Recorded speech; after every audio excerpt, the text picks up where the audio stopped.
I almost didn't graduate high school because of that silly test. I was an AB honor roll student as well. I had no idea. Yeah. So I'm getting goosebumps. Why did you not share this before? Oh, yeah. I didn't even tell my parents that I was almost not going to be able to walk.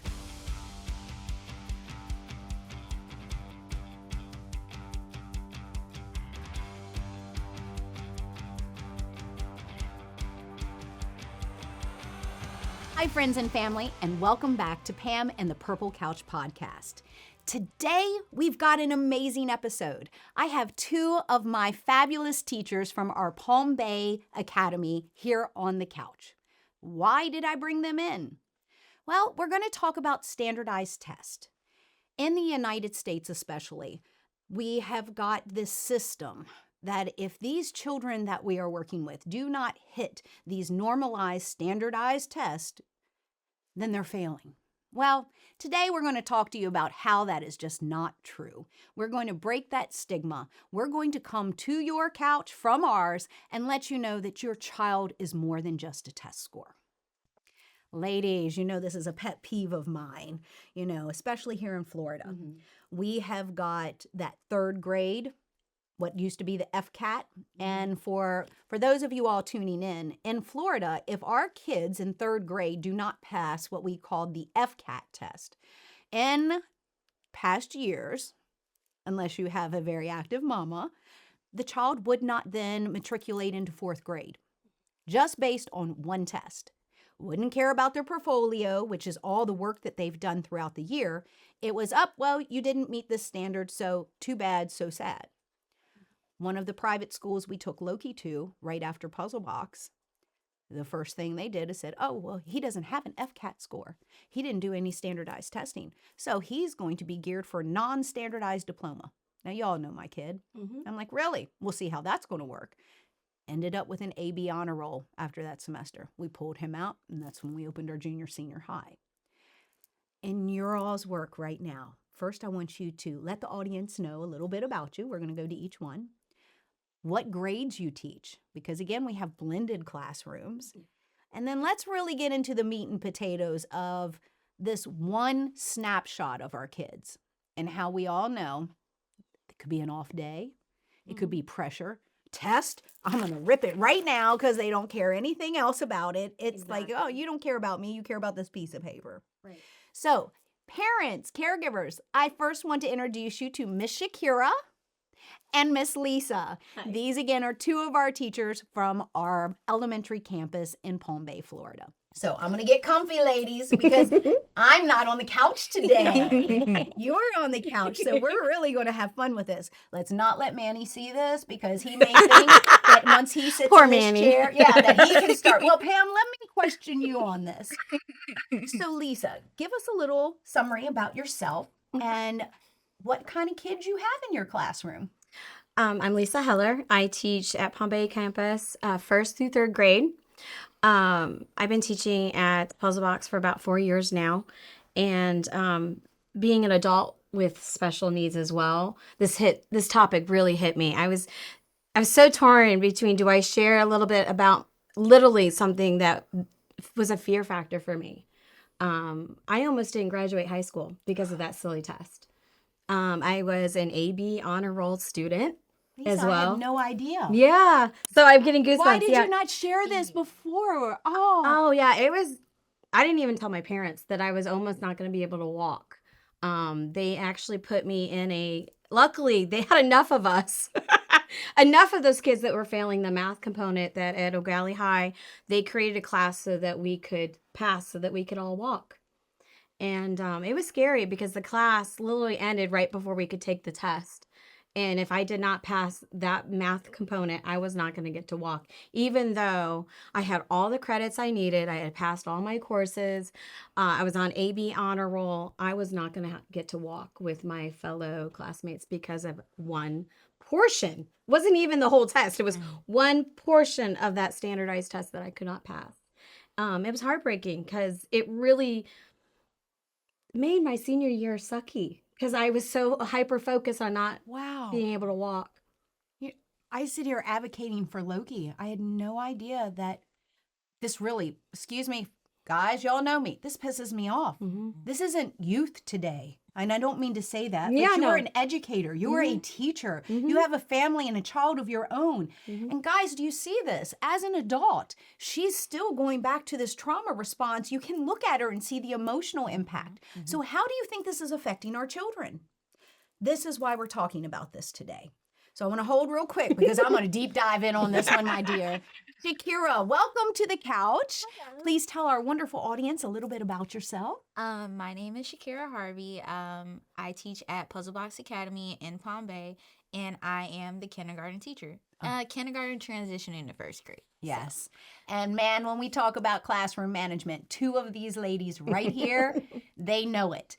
And they know it because in our school, we have blended classrooms. So like 𝘗𝘗𝘳𝘭𝘦 was talking about, it can be preschool into kindergarten, and it can be kindergarten into first. Because social emotionally, we need to make sure that our children are prepared for the additional stressors that go as the ages and chronologically, but homogeneously, meaning social emotionally, they've got to also be there. Lisa is in our blended first, second, third grade class. So yeah, we've got to get them classroom management in this kindergarten to get them ready for first, second, and third. The reason these teachers are here today is because this is where this testing starts. You know, when we see kids in kindergarten coming in already with academic anxiety, because most of the times our kids are transplant. They didn't start with us originally. Yes. They have been in a public school or tried to be in a brother or sister private school. It just didn't fit for them. You know, and when I think about how many different schools we have to have now for all the different types of learners, we are blessed to be in Brevard County where we have options. Right. There's so many people across the country that don't have options. So then when we start talking about a one-size-fits-all test, Right. it's simply not fair. It's not fair for the aptitude of the student who, now we're going into you. Think about this. Senior year, they have worked their asses off to get to senior year. Senior year is supposed to be the joy. Look, I've got here. I am now the senior. I've made it. Yes. This is my year. You know, I'm prepping for college. I'm prepping for what's the next stage of my life. But I yet couldn't. here, you couldn't. I couldn't. I was petrified that I might have, like, I didn't even know what the options would be. The whole thought process was like, oh my God, do I have to repeat? And I already was behind a year because I got held back in elementary. So for me, and back in that day and age, I was just considered a slow kid. I didn't even have an IEP. I didn't have a 501. 504. 504, excuse me. Gotcha, babes. And so, even though that's a piece of Yeah. crap paper. Sorry. We talk it real on the couch. Come on, ladies. This is what my parents are expecting. Yes. So the 504 is just a piece of paper that you can throw in the garbage. Anyway, yeah, I didn't have any of those. And the fact that nobody was willing to help me and that there was such a large group of us, that was the most alarming. I was just speaking with 𝘗𝘗𝘳𝘭𝘦 before we went on show today. I'm like, the fact, that should have been such a huge sign for educators that you could fill a classroom with the amount of students that did not pass that math component. So now you have a classroom of seniors that have worked. And I did hear a piece of this that you stated, and you know, it's the coach in me going to come out, Lisa. You didn't share this with your parents. No, I did not. And I don't know why it's triggering emotional response on me. Because I think about, Manny and I were just talking on Wednesday on how many people suffer in silence. See, I'm sorry, it's just triggering today for me. Sorry. Because if you can sit here today and speak about this, how many other students weren't going home to say, hey, Mom and Dad, I may not graduate. That was never going to come out of this mouth. Yes. Yeah.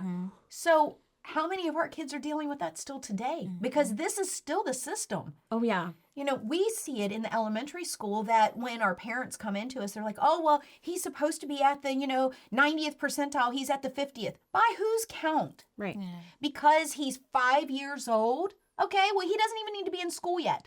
Right. Okay? Let's social emotionally build him up. I know you see that a lot in the preschool, kindergarten area. Some of these children are not ready to learn yet. They're not. And we have got to make sure that we are being aware of their own internal needs rather than test scores. Right. So what ended up happening with you and your class? But I went into prayer. Well, basically, I memorized to the point of insanity, right? If you ask me any of those questions today, You dumped it, I right? have no idea what's on that test. So you definitely didn't teach it to fluency. Oh, I did not. I just memorized I had worked so hard to graduate. And it's a miracle. I got into honors courses. I don't know how that happened. I was just so determined. Where the average student would take maybe 30 minutes was the plan for the teacher might have planned for the homework. Right. It took me 2 hours. It would take me hours every day to do my homework. But I was determined not to be what they told my parents I was going to be, a slow child. I was just going to be slow. You're just going to have to push her along. They made my brother go in the grade behind, made him repeat a grade so that we wouldn't be in the same grade because I was the slow one. Oh, my goodness. So, yeah. And you took that into adulthood, too. Yes, I did. I did. And being someone who knows you very well, I sure did. I understand you so much better now. No wonder you're helping our kids. Mm-hmm. Oh, Lisa. It's not just a passion. It is. No. I didn't want anybody else to feel that way. I'm with you. Why do you think I've got Puzzle Box? Same thing. I sat at the meeting and was like, to hell you will. This is my kid. You're going, no, not at all. And if you're doing this to me, how many other parents are you doing this to? So I'm very proud of you. Thank you. I'm extremely proud of you because parents, this is firsthand. We're talking to an adult on the couch now that still has an emotional response. It triggers an emotional response because if she is dealing with this, how many of our kids are sitting in the classroom today suffering in silence because they're afraid that all the work they've put into place is all going to come down to one test? And there are other options. Parents, the biggest thing that I want you to take away today is understand that you can fight the school system on that. Yes. In the state of Florida, I will tell you the legal parameters of what minimal participation is for a standardized test if you're not in a private school. You have your child take the test booklet. They must put their name on the test booklet and they must open the test booklet.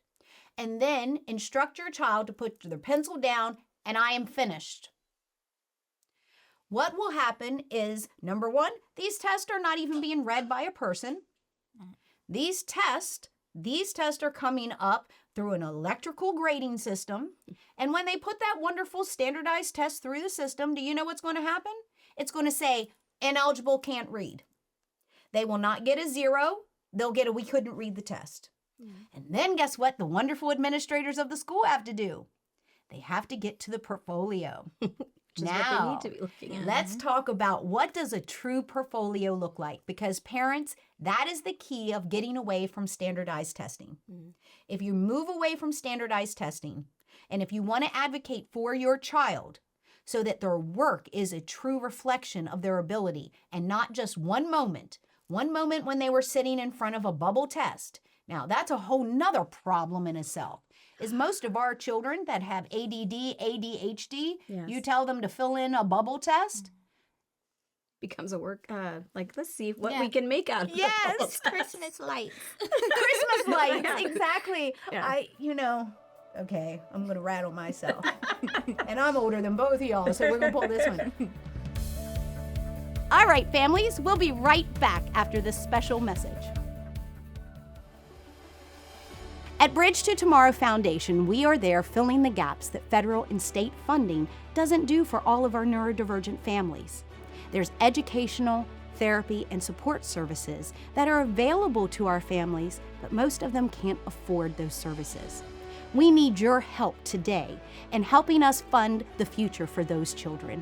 We need a gap, a bridge to get them to where they need to go.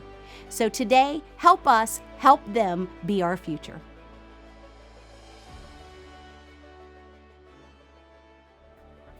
And now, back to the Purple Couch Podcast.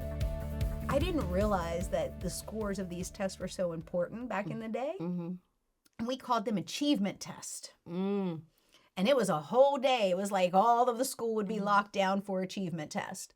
Oh man, I think one time I made a B, an A, a C out of the, I was like, well, I don't know this shit anyway. So I might as well make it look pretty. But I never failed any of those tests. So that just shows that, well, Wow.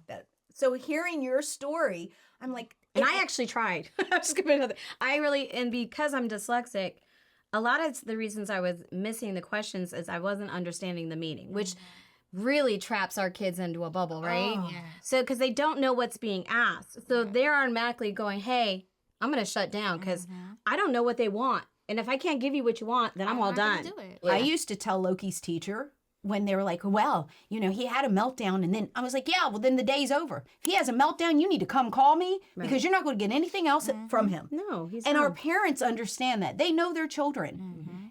Now there are some parents that it's like, well, school's babysitting. Yeah. I don't expect him or her to learn anything. Yeah. And that shows you the reflection of what they're getting from that education system. So let's dive in a little bit here. So what kind of paperwork should parents be looking for? Because if they have been told that, oh, well, we're just grading to see where they're at. Like example, we do the Woodcock-Johnson twice a year. Yes, we do Dibbles every quarter to see exactly what progress. It's progress monitoring. Yeah. And we also do direct instruction and precision teaching. So our wonderful kids are getting graphed weekly. We know at Puzzlebox where our kids are at all times. We're collecting data on a daily basis, so we're not really too concerned. But as what if much as our parents don't have a Puzzlebox? What if they're in the public school system? Definitely take hold of their work samples. Yes, you need to take hold of their work samples. I have 2 of my own kids in the public school system, and it's like one year I'm like, why am I just now finding out that they're possibly getting retained? You had all year long to let me know this. The communication is not there. They're not letting you know that, hey, your child's not doing well in this subject. They're not sending home extra help. It's almost like the parent is doing.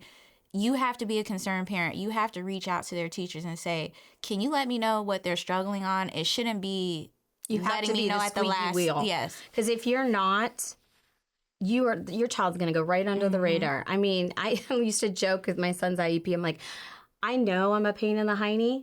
Aren't you glad I only had one? It's like, because if I wasn't ensured that he was going to get everything he needed. And I wish that Dylan was able to come to be where I am with. Now he's 23, but that's why I'm like, come everyone. We might not be a fit for everyone, but we're going to do our darndest to give you every facet that will make your child succeed. Because I know how it feels not to be able to succeed.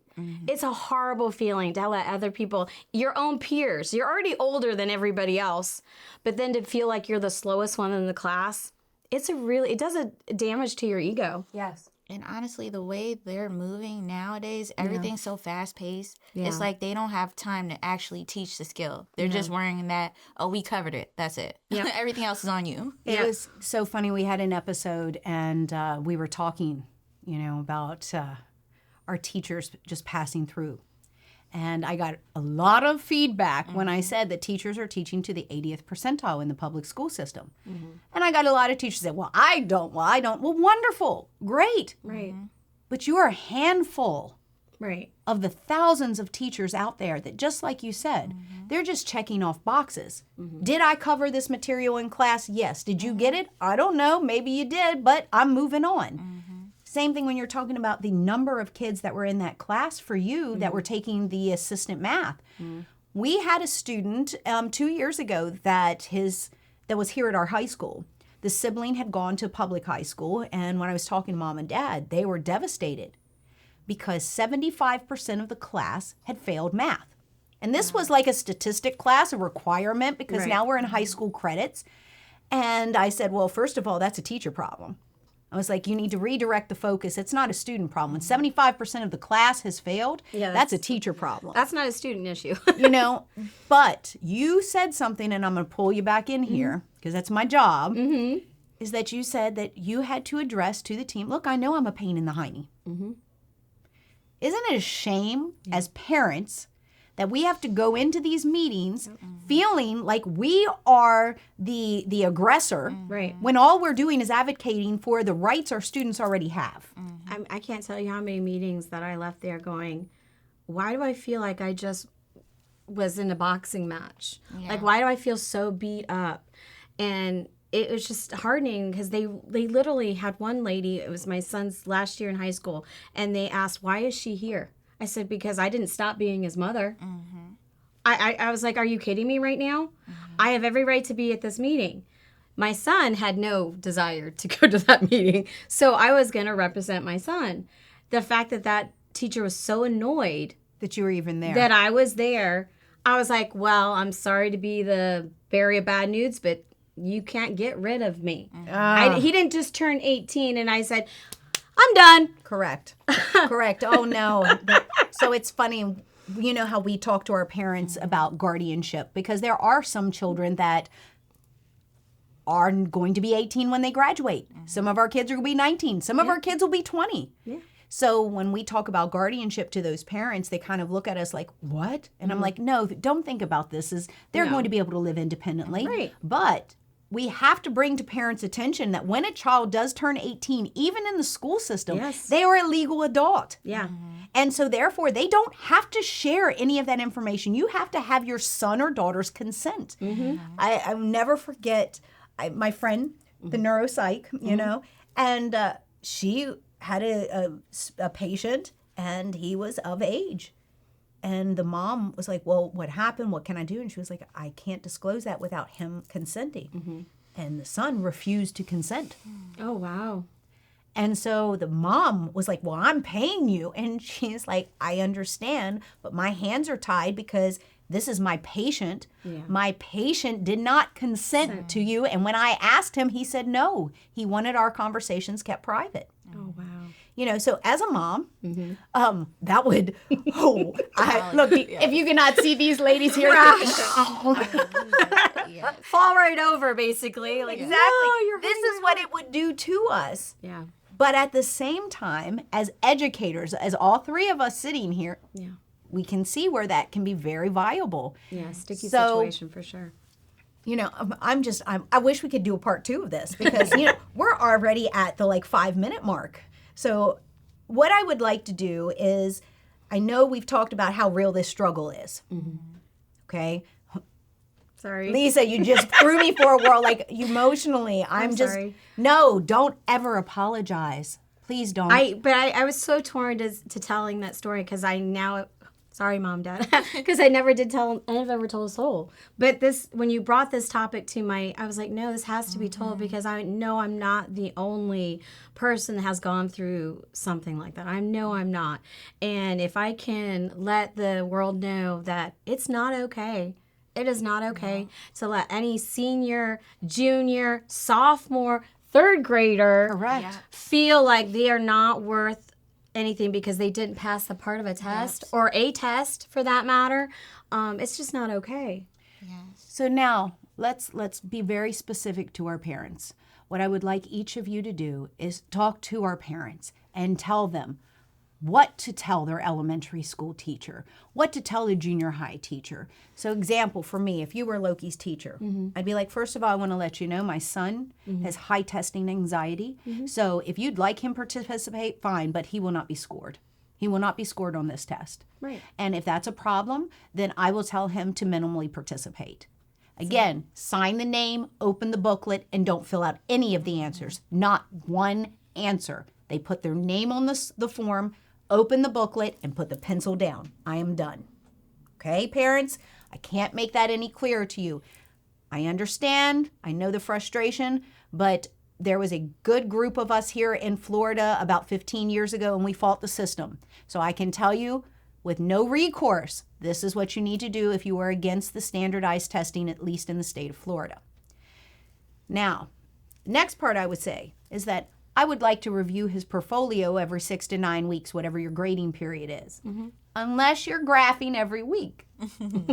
Then that's why we don't have this concern, because we know where our kids' progress is. But if you are in the public school system where you're not getting that communication, what would you tell our parents? Connect with your teacher. I know I emailed my son's teacher pretty much every week. I needed to know that he was on the right track because it only takes. It takes about five five minutes. seconds to just say, nope, he's doing great.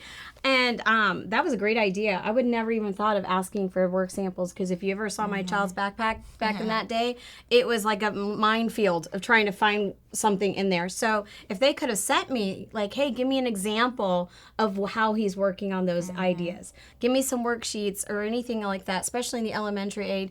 And those are so easy. Even if they just sent me an email like he's working on blends and letter sounds, I could pull those up. Not a big deal. So, yeah, just connect. Don't be afraid to be the pest or the squeaky wheel, because trust me, at the end of the day, you're going to feel so good. Because what I did, I feel like I did for my son that wasn't done for me. And no offense to my parents, they did everything they could possibly do for me. But Dylan had support no matter what. I was going to ensure that he did not feel like he was different, and that how he was working was okay. Because it was just on his level. He wasn't going to be just like everybody else. He was unique and special, just like his mama. Just like all of our babies. Yes, they are. What about you, Miss Shakira? I would say pretty much the same thing. You have to connect with your child's teacher.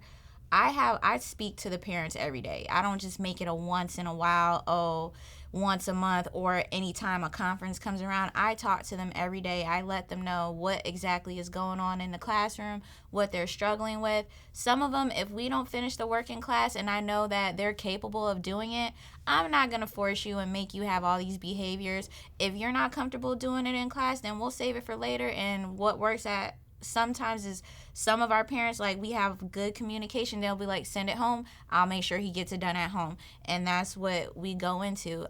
Some of the parents, they ask me when we post what we're learning about, they ask me, they'll send a message, hey, how can I teach this to them at home? And then in our parent meeting, I'll show them exactly what I did, or I'll make a little post explaining how you can do it or what I said to do it so that their child can understand. Because it doesn't take one day. They're not going to learn a skill in one day. No. It's going to take practice. And sometimes we don't always have that time to do it. But a lot of families, they want to work with their kids at home. And if they want to do that, it's definitely team effort. It's a team effort. So they ask me how to do it, and I show them, and then they reiterate it at home. So you just have to have a lot of good communication. Don't let the year slip by where you don't know what's going on with your child at school, and then it's surprise. Oh, they're not doing well? I didn't know this. Don't let it be a surprise.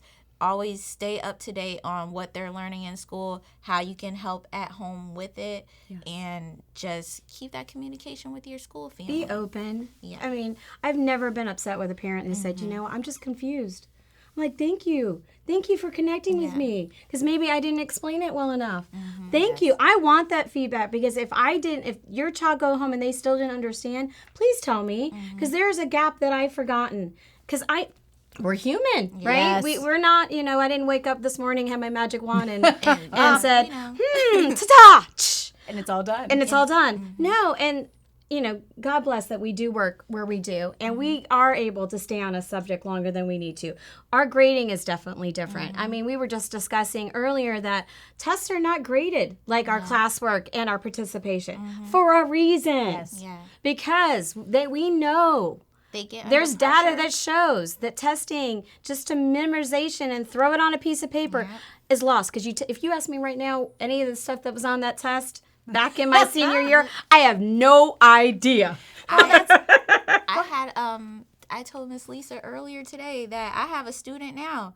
When we do like the board work and we do the stuff on the board and I really get them to interact and tell me the answers, he's shouting out the correct answers before anybody else. Let me say that it's a test, or he's getting tested. He's saying all the wrong things. Instantly. just instantly. And I'm like, and let's go back though, Shakira. You're in preschool, kindergarten age. And they already are having testing anxiety. And they're testing these kids out of VPK. And it's like, so that's 4-year-olds, guys.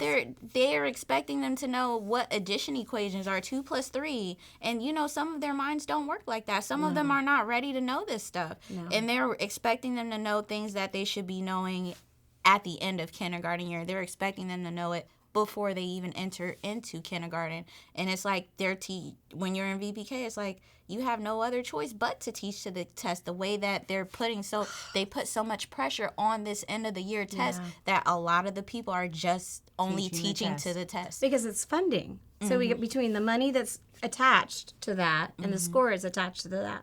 We're discounting that socially, emotionally, they're not ready for that. So we completely have ignored the fact that their bodies, it's not a win-win situation. That's why they need the quantum classroom. Exactly. Where every child is an individual and where we are quantumly entangled so that as a family unit, we grow. And the kids that are moving faster help those that are behind. And it is not in a race to the finish line or who can get the best test score. It's whether or not our children actually retain the information to what we call fluency. So moms and dads, what I want to talk to you real quick as we wrap up this episode is remember you do have a voice. What we've heard from two of our amazing teachers is that communication is key. So make sure you're asking those questions. And if the teacher doesn't want to be responsive, well, she has a boss. He has a boss. Yes. And it is okay because until your child can advocate for themselves, you are their voice. So families, from us on the Purple Couch to you and yours in your home, we'll see you all next time. Make sure you hit that like button, subscribe, and come on back for some more tools and tips for your toolbox. See you all soon.